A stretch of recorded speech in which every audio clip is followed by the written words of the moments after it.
है ना? भगवान राम का जन्म, सीता जी का अपहरण और रावण पर वो जबरदस्त विजय। लेकिन क्या कभी ये सोचा है कि इस महाकाव्य का अंत आखिर हुआ कैसे? तो सवाल ये है कि इस महान कथा का आखिर अंत हुआ कैसे। आज हम कहानी के उस हिस्से में चलेंगे जिसे अक्सर सुनाया नहीं जाता, वो हिस्सा जो भगवान राम के सांसारिक अवतार के अंत की तरफ ले जाता है। तो कहानी शुरू होती है त्रेता युग के अंत से। त्रेता युग यानी 4 महान युगों में से दूसरा अब खत्म होने वाला था, और इसका मतलब ये था कि धरती पर भगवान राम के अवतार का समय भी पूरा हो गया था। देवताओं ने मृत्यु के देवता यम को उन्हें लेने के लिए भेजा, पर इसमें एक छोटी सी दिक्कत थी। और ये दिक्कत कोई छोटी मोटी नहीं थी, ये थे हनुमान। शिव के अवतार हनुमान जी अपने प्रभु राम की इतनी मजबूती से रक्षा कर रहे थे कि यम यानी मृत्यु के देवता भी उनके पास तक नहीं फटक सकते थे, कोई भी नहीं। अब इस गुत्थी को सुलझाने के लिए खुद भगवान शिव को मैदान में उतरना पड़ा। वो राम के सपने में आए और उन्हें बताया कि उनका समय पूरा हो गया है, लेकिन हनुमान की मौजूदगी के कारण यम अपना काम नहीं कर पा रहे हैं। और तब जाकर राम को सारी बात समझ में आई।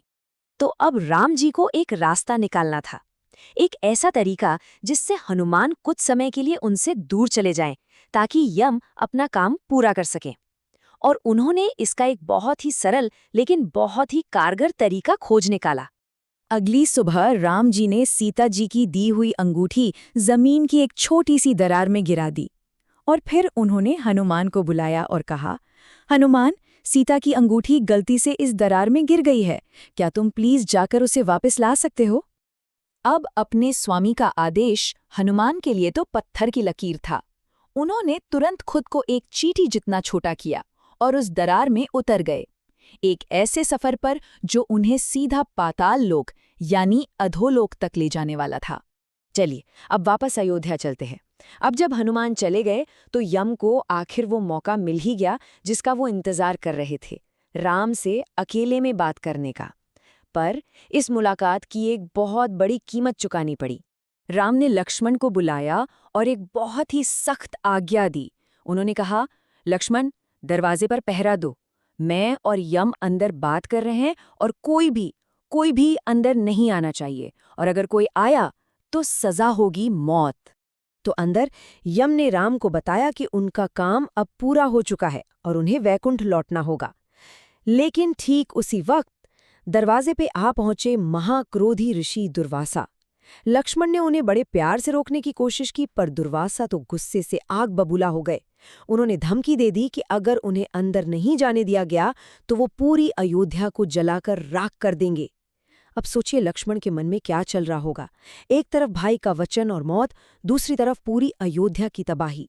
लोगों का भला सोचते हुए लक्ष्मण ने खुद की कुर्बानी देने का फैसला किया और वो अंदर चले गए। अपने वचन में बंधे राम का दिल टूट गया।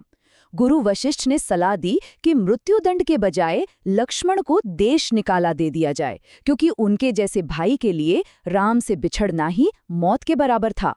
ये सुनकर लक्ष्मण ने कहा, प्रभु, आपसे दूर रहना तो मौत से भी बदतर है। और बस इतना कहकर वो सरयू नदी में चले गए और अपनी जीवन लीला समाप्त कर ली। तो ये तो थी अयोध्या की कहानी। अब वापस चलते हैं पाताल लोक, जहां हनुमान अब भी अपने प्रभु की अंगूठी ढूंढ रहे थे।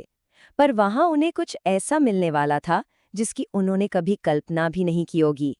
पाताल लोक में हनुमान की मुलाकात हुई नागों के राजा से। राजा उन्हें एक बहुत बड़े कमरे में ले गए, और जैसे ही हनुमान ने अंदर देखा, वो बस देखते ही रह गए।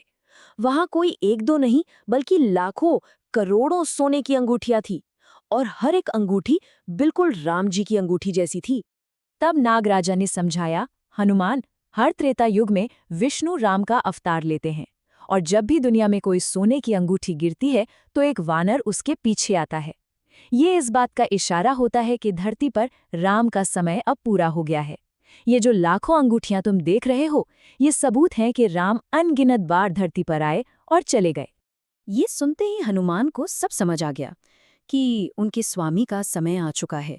वो फौरन एक अंगूठी उठाकर अयोध्या की तरफ भागे, पर जब तक वो पहुंचे तब तक बहुत देर हो चुकी थी।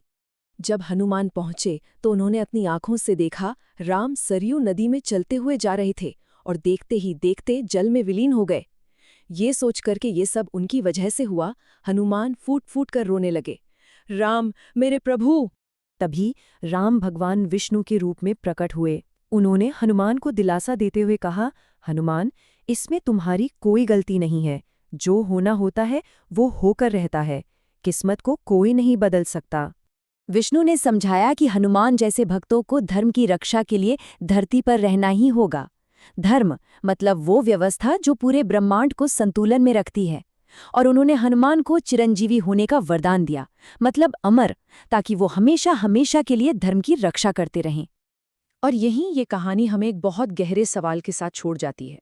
राम की योजना, लक्ष्मण का बलिदान और हनुमान की ये पूरी यात्रा, ये सब हमें सोचने पर मजबूर करता है।